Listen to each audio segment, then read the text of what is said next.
প্রিয় ইসলামী ভাইরা, নবী করিম সাল্লাল্লাহু আলাইহি সাল্লাম যখন গনিমতের মাল বন্টন করছেন, তখন নবীজি যে সকল সাহাবীর 10টি উট ছিল তাদেরকে দিলেন 8টি, আর যে সকল সাহাবীর 65টি উট ছিল আর্থিক অবস্থা বুঝে নবীজি তাকে বাড়তি দিলেন, 20টি দিলেন।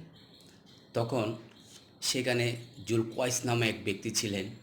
নবীজিকে বললেন, ইয়া রাসূলুল্লাহ, আপনি ইনসাফ করেন, সবাইকে সমানভাবে বন্টন করেন।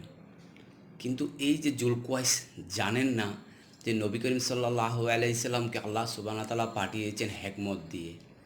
ইনসাফের উপরে যে ধাপটা, সেটা হলো আদল। নবীজি আদল রক্ষা করলেন, যে বন্টনের সময় সাহাবীদের মধ্যে যারা অসহায়, অভাবী, তাদের মধ্যে ব্যালেন্স যাতে হয়। যারা ধনী তাদেরকে যদি কম দেওয়া হয়, যারা অভাবী তাদেরকে যদি বাড়তি দেওয়া হয়, তাহলে ব্যালেন্সটা হয়ে যায়। এটাই